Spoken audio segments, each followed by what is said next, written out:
Welcome to 10,000 Delights. My name's Tank Green, and each week I publish a short story inspired by a photo I've taken on a walk. This week's story is called Hugo. It's about a stuffed dog toy who longed for his former owner Cindy, and the impact that longing had on a little girl named Frankie. I found him in Fosterdown woods in Kent. Hugo was sad. I know he doesn't look it as he hides it well, but he was sad. Sad from his head down to the space where his toes should be. Cindy was her name, and Cindy was what Hugo called over and over, on the hour, like clockwork. In fact, forest creatures of a particular bent used his cries to mark time. "Let's build this section of the nest within 3 Cindies," they'd say, or "in 5 moons and 14 Cindies, let's meet on the old silver birch for a jamboree." In this way, Hugo became a part of the forest, even though he was a migrant brought in the mouth of a savage canine invader. It didn't really console Hugo to be incorporated into the life of the forest. He didn't want the forest nor its inhabitants. He wanted Cindy and her warm bed near the fire. He wanted to lay forgotten under the garden table or down the side of the fridge, not on a path amidst the leaves and the rain. In the space in between his cries, he imagined the way her teeth and tongue felt, breath smelt, and how her drool kept him moist on hot and sunny days. Cindy had made him feel wanted and needed, and more than the sum of his stuffed parts. Luckily for Hugo, I can see the future, and so I know it won't be too long until he's gone from there. The forest creatures will miss him at first. 1 or 2 will go out in search, and a chaffinch will try their damned hardest to imitate him for a couple of weeks. But in the end, the forest creatures will settle down and go back to building things and hanging out according to their own spontaneous time. Don't tell Hugo, but it won't be Cindy who rescues him. It will be a little girl named Frankie. Frankie will have lagged behind her family a bit, studying a particularly interesting conker when she finds him. She will bend down and brush off the leaves and the dirt, and she will name him Henry. Frankie, with her dirty knees and hands, will also see the future and observe her mother scolding her for bringing home germs, so she will shove our Hugo now Henry deep into her duffel coat pocket, then hurry to catch up with her family before anyone notices.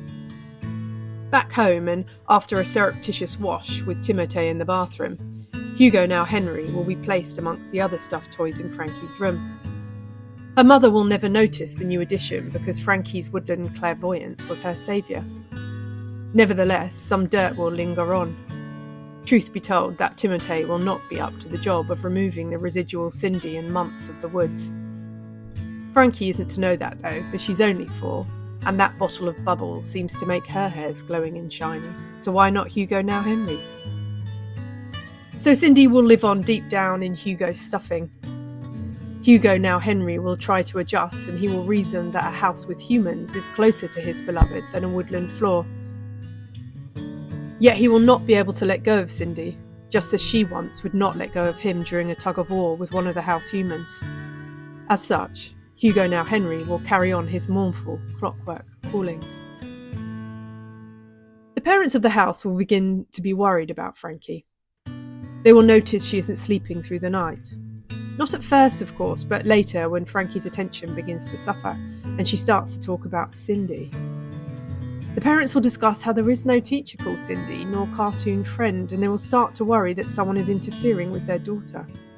Many hushed discussions will take place in evenings once their daughter is in bed.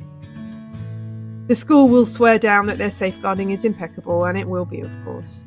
So eventually the parents will move on to imaginary friends and wonder if Frankie is all right.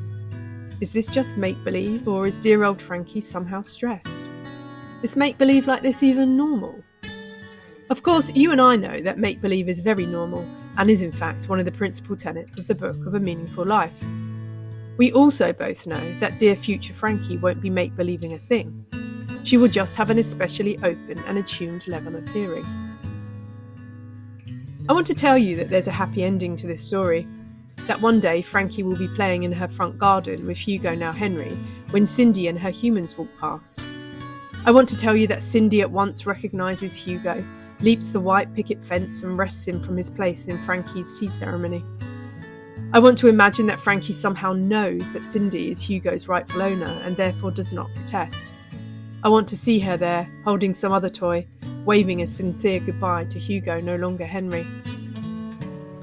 Unfortunately, that is simply not what will happen. The truth is that Hugo will always pine for Cindy. He is a stuffed toy and therefore not capable of pronounced reasoning nor resignation. So he will go on calling for Cindy for the rest of his life. As a consequence, Cindy will burrow down deep into Frankie's psyche in uninterrogated ways. In turn, Frankie, when she becomes Ms. Frankie, and then later Dr. Frankie, and then finally Professor Frankie, will spend a lifetime researching the intersections between imagination and intuition. She will be certain that we imagine things we know on a level adjacent to sensory experience, and her career will be a series of attempts to prove this.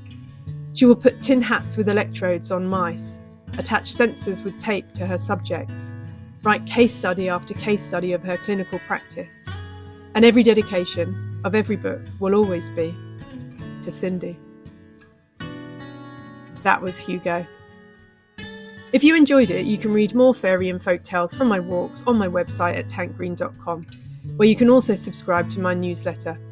Of course, you can also subscribe for a new audio story every week right here. Thanks for walking with me.